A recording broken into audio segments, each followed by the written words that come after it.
we did warn you. Angry Norway savages EU-new Arctic cod tension about to erupt. Norway and the EU are on the verge of a post-Brexit cod war, with the Scandinavian country warning the blockade has no basis in international law to impose fishing quotas in its waters. And the episode has highlighted growing tensions between Oslo and Brussels after Eurosceptics said the country needed to reclaim authority over energy regulation as well. In the next few weeks, EU fishing vessels face being seized in waters off Svalbard and their owners prosecuted, because Norway says they have used up their quotas.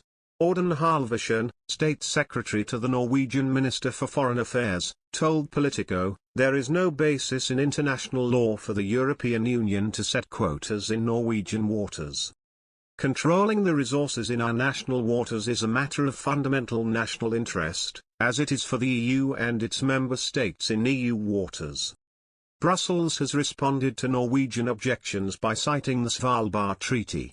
That treaty, signed in Paris in 1920, which places limits on Norwegian sovereignty over the archipelago. However, after a meeting with EU Fisheries Commissioner Virginijus Sinkevicius in February, Norwegian Fisheries Minister Odd Emil Ingebrigtsen said the EU's quota setting was completely unacceptable behavior. He further insisted any fishing beyond the quota will be illegal fishing and will be enforced by the Coast Guard in the usual way. Speaking earlier this week, Centre Party leader Trygve Slagsvold Vedum, one of two opposition candidates aimed to replace Conservative Erna Solberg as Prime Minister, said, "We believe we've handed too much authority to the EU, particularly within the area of energy, and that we should take that back. This will be a big fight, because low Norwegian electricity prices are a competitive advantage for our industries. Brexit will boost Scotland whisky exports significantly, especially to India," a Tory MP has said, dismissing SNP claims that the decision to quit the bloc had cost the industry £5 million a week or £260 million a year.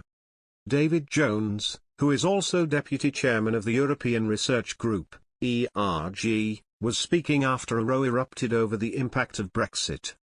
The SNP cited data from the House of Commons Library which showed the value of whisky exports to the EU was £547 million between January and May 2019, falling to £396 million in the same period last year, before rising to £441 million in 2021.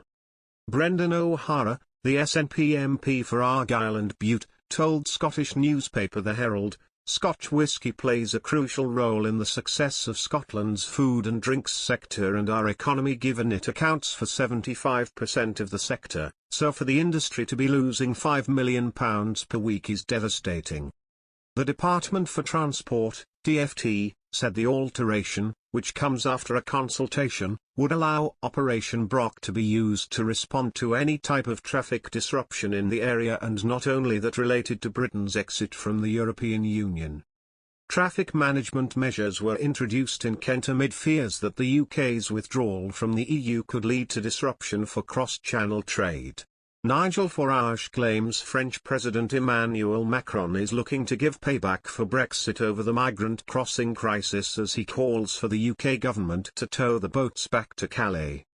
The godfather of Brexit, Nigel Farage, appeared on Dan Wootton's GB News show to talk about the ongoing influx of channel crossing migrants.